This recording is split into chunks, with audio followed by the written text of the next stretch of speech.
So now that we heard this story, my rotten red-headed older brother, I want you to think of connections that you made to the text. So I know that I actually have two older brothers. Fortunately for me, they're not so rotten, but we did have some moments where I might use their character traits or might describe their characters using the traits sneaky or a little conniving. So I wanted to tell you a couple of stories about my brother Kevin, and actually I have a couple of for both, but a couple that jump out at me that kind of reminded me of what happened between Patricia and Richard is one where my brother Kevin and I used to go swimming a lot because my parents have a pool in their backyard. So a lot of times I would ask him to go swimming, but as soon as we were in, it was like, who had the best dive or who could do the best cannonball, who could make the biggest splash, right? So there was always some kind of competition happening between the two of us. So one time he asked if I wanted to see who could hold their breath underwater the longest. I was sure I had him beat, right? So right before we started, I would like suck in like all the air that I possibly could. And then I would hold my nose and go underwater. So now my downfall was that when I was underwater, I could not open my eyes. I refused, I was scared, it burned, I just didn't like to do it. But he could. So once he would go under, I would be under, my eyes would be closed, my nose would be plugged, and he would kind of peek. And if he knew for sure that I wasn't looking, he'd go back up and gather some air and then be up there breathing, gathering all of his air while I was down there. And then right when he saw that I was about to come up, he'd go back down so that I would be up top, panting, completely out of breath, and he would be down there for like another 15 seconds. And I was like, what the heck? I just could not believe that he was able to hold his breath that much longer than me. So that's one example of kind of a rotten thing that he would do. Another one was, we were a big baseball family. So my brothers both played baseball. I played softball. So a lot of times we would practice like having a catch, or he would pitch to me and I would pitch to him, and we would usually do it on the side of our house. Well, I was not very great at math, and he kind of took advantage of that. So sometimes we would set up little competitions where he would say, all right, well, if you could hit a home run, then this will happen. Or if you can hit left-handed past this tree, then that would happen. So he came up with like a double whammy. So he said, if you can hit a home run left-handed, I happen to be right-handed, so that was a challenge.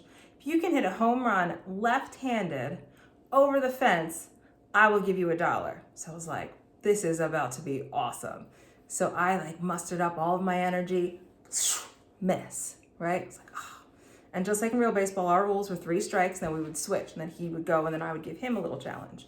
Second one, bobbed it maybe would be like the equivalent of like a single, it was a grounder.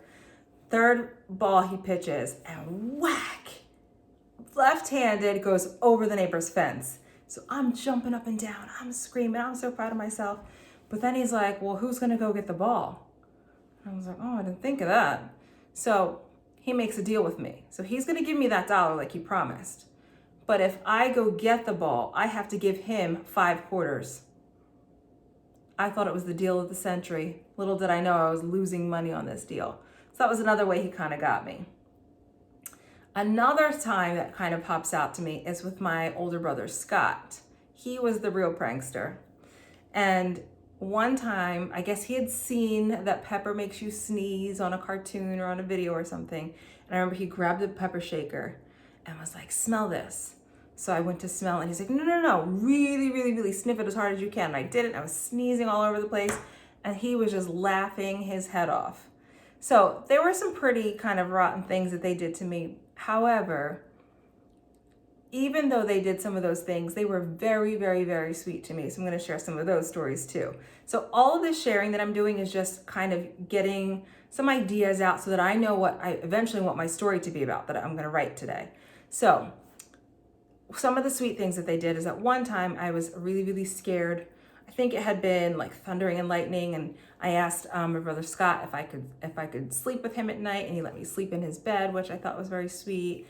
My brother Kevin, despite tricking me with the money and the home run, and despite coming up for air when we were supposed to be trying to hold our breath, A lot of times he would carry my backpack when we were like running to the school bus if we were late in the morning. So they were very, very sweet. So there were just some silly times that we had. And I'm sure the same thing happens with you and your siblings.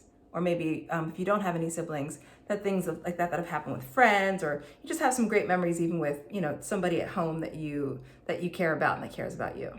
So I wanted to take all of those stories and just kind of combine them or kind of sift through them and see what I would like to write about today. So remember I asked you to grab a couple of pieces of paper. So now's when we're going to use them. So I'm going to grab like 3 sheets of paper. So if we were in school, I might staple these along the edge and make a little book. But since we're not in school, I don't have a stapler, and you might not either. So I'm just going to line them up as neatly as I can. And then I'm just going to fold it. And my trick with folding is to make sure the papers are nice and even. And then line up corner to corner. Make sure they're nice and lined up. And then pinching that corner, you're just gonna slide over to where the crease is. So a lot of times when I ask my kids to fold a paper in half, they'll say, "Can you help me?" And I'm like, "No, I have a trick." So use that trick. It might not be perfect, but it's gonna be really, really, really close. So now I have a book, and just make sure that just like when you would read, it would open from left to right. So you would think of some of the character traits that you might use to describe your siblings and incorporate that into the title. So remember, we have all of these awesome examples. So if you want to focus on a time that they were maybe a little mean, maybe they were hopefully nice, you can use some of those. So I'm thinking of a title for mine. And I'm going to use marker just so that you can see it a little bit better. You can use your pencil if that's what you have. And I might say, let's see, I'm trying to think of a really great one. I'm looking at my character traits. I think I want to make this book about baseball. So I might say, my brother. So remember that we're modeling it after Patricia Polacco's book, My Rotten Red-Headed Older Brother. And as you can see, she has a little bit of alliteration there. The R is repeated, and I love alliteration. So I'm going to try and do the same thing or something similar in my title. So I'm going to say, my brothers. I'm going to say my big brothers. There we go. Even more alliteration. My big brothers. And then since it's ownership, it's going to be an apostrophe S. My brothers baseball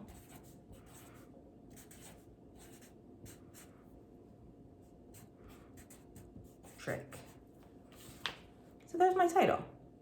And remember that whenever you're writing a title, the first letter of those major and important words should be capitalized. If you're in doubt, I always say just capitalize the first letter in all of them. So I'm going to call it My Big Brother's Baseball Trick. Oh, I like that already. Written and illustrated by me, so I'm going to write that too. By Mrs. Gray. So I'm going to give you a minute to think about the title of what your book might be, while I just add a couple of little touches here.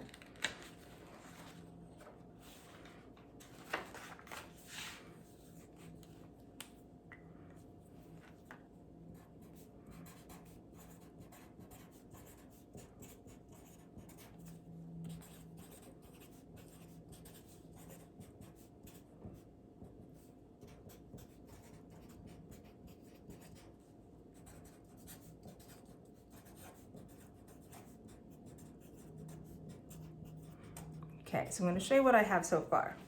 So again, I wrote my title, and then if it just says by, and this is the same thing in a regular book, in a real book, if it doesn't have a specified author and then a different illustrator, that means that that one person did both jobs.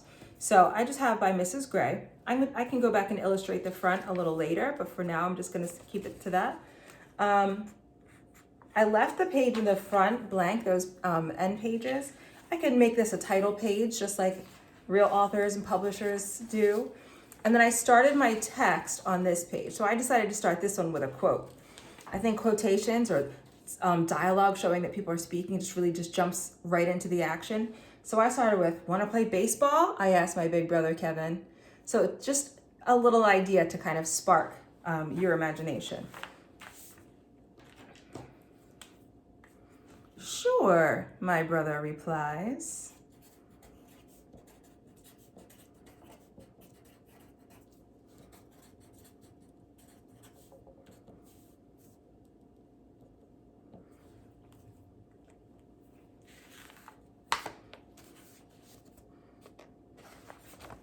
So I have those two quotes back and forth. And then I want to keep going back and forth with a quotation, with quotations or dialogue that much in my story. I definitely want to include it, but I don't want it to take up the entire page or the entire story. So now is when I might jump into the story. So good readers always go back and reread. So I have, want to play baseball? I ask my big brother Kevin. Sure, my brother replies. So now I'm just going to say, it was a hot summer day.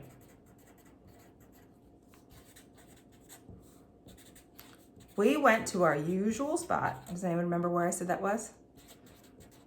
There was a place near at my parents' house that we would always go to. That's right, on the side of their yard. So I'm going to say we went to our usual spot on the side yard. Kevin let me bet first. I'm going to add that.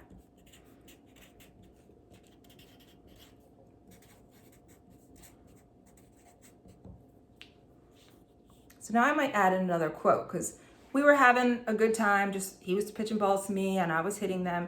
But that's when he got the idea for a challenge. So I might say, then Kev, that's what I usually called him, got an idea.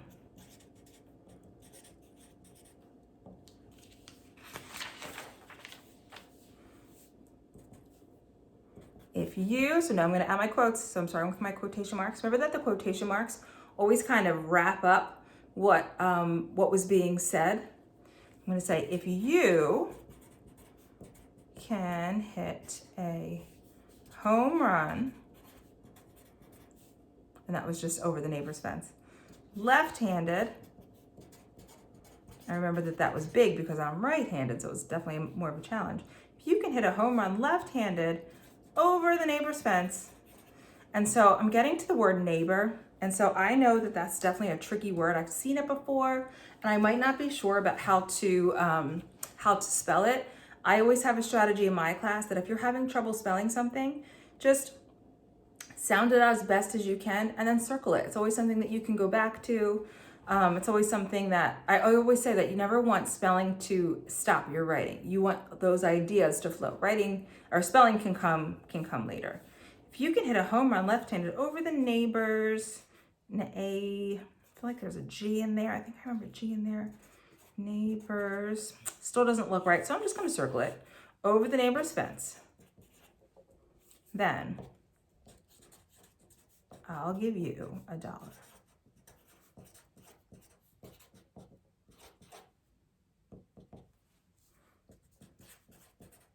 So I always say that the word said gets a little repetitive. So if you notice, I tried to kind of vary the different words that I used, especially when I'm using dialogue. So I'm just going to flip back to that first page where I started writing and reread what I have so far. Good readers always go back and reread.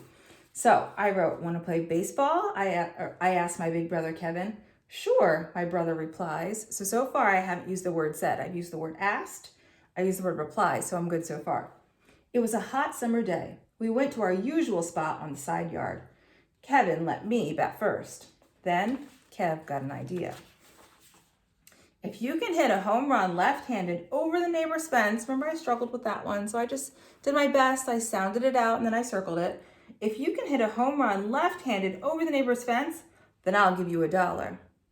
Deal. I want to say I said, you can use the word said, but I just think it's a little more exciting to switch it up. I'm going to say, I proclaimed. I like that one because I said it with a lot of confidence. I was really sure of myself.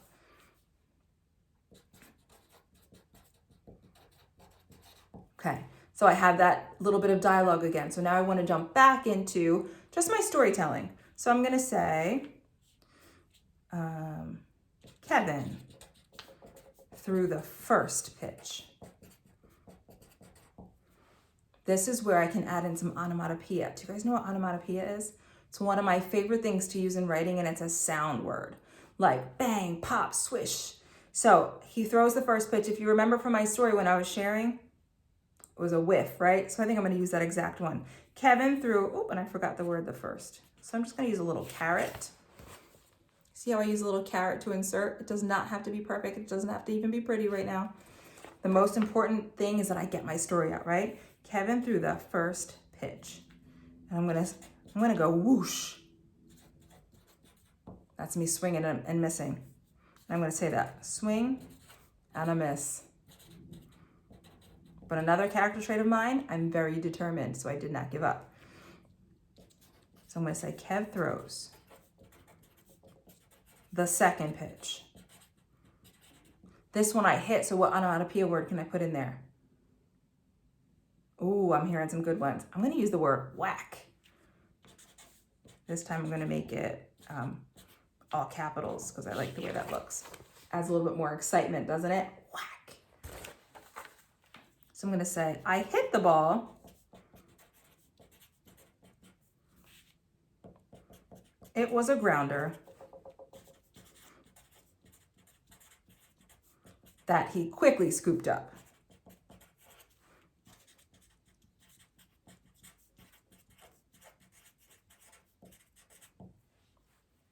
I'm gonna add a little bit of dialogue because I remember him saying, last try, because we didn't do 3 strikes, we just did 3 pitches at that time. He was anxious for his turn. Let's see. Last chance, he exclaimed. Oh, I like that one.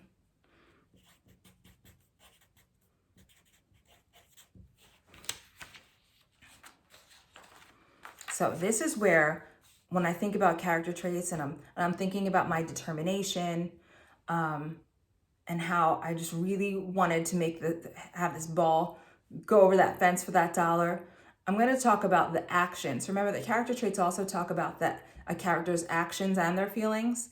So I'm going to talk about the actions, like what I was feeling at that point. So I knew I only had one chance, right? So this is where I really dug down. I got into my batting stance. So I'm going to describe all of those things because I think if we gloss over that, it's going to take away from like that exciting part, right? So I'm going to say, I got into a serious batting stance.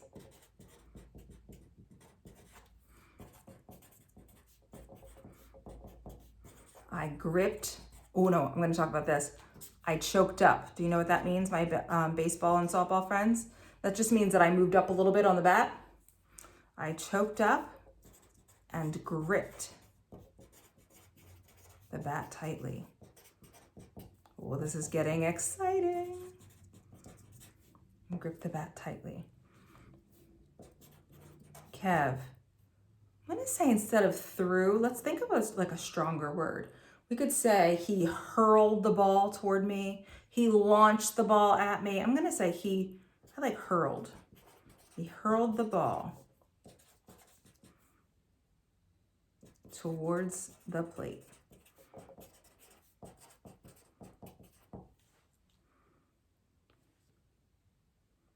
All right, so we used whoosh when I missed. We used whack and my grounder. What do you think we should have for my biggie, my home run? I'm gonna say, just want to peek at something really quick. I'm gonna say, kaboom. That's a good one, huh? I'm gonna add a bunch of O's for some effect. Kaboom! Check that out. The ball sailed through the air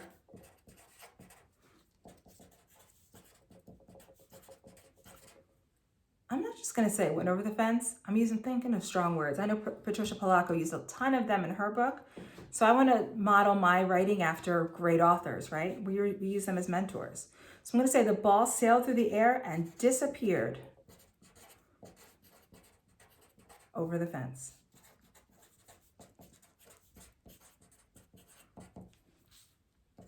Here's some dialogue again. I did it! I screamed, jumping up and down. Are my actions again, right? All of those actions combining with those character traits really help bring your story to life, and especially with those onomatopoeia words. Oh, I'm just loving it. I did it, I screamed, jumping up and down. But now we had a bigger problem.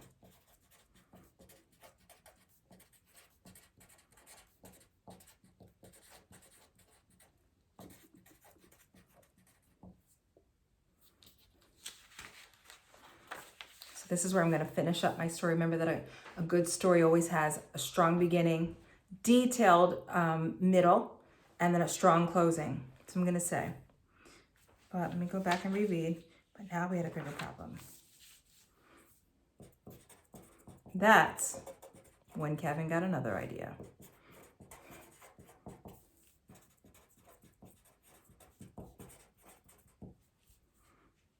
I'm going to use some dialogue again. If I climb over, I'll still give you $1.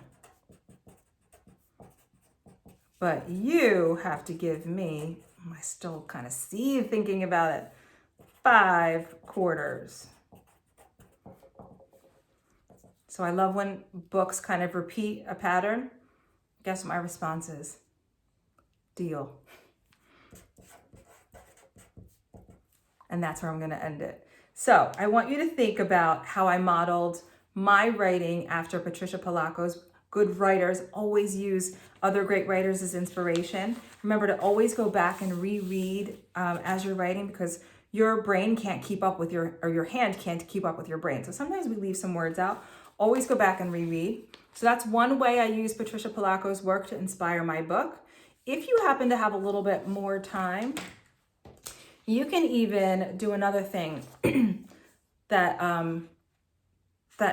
was inspired by this great author. So if you remember, in Polacco's end pages, she had those actual photographs of her and her brother from her childhood. Do you remember that?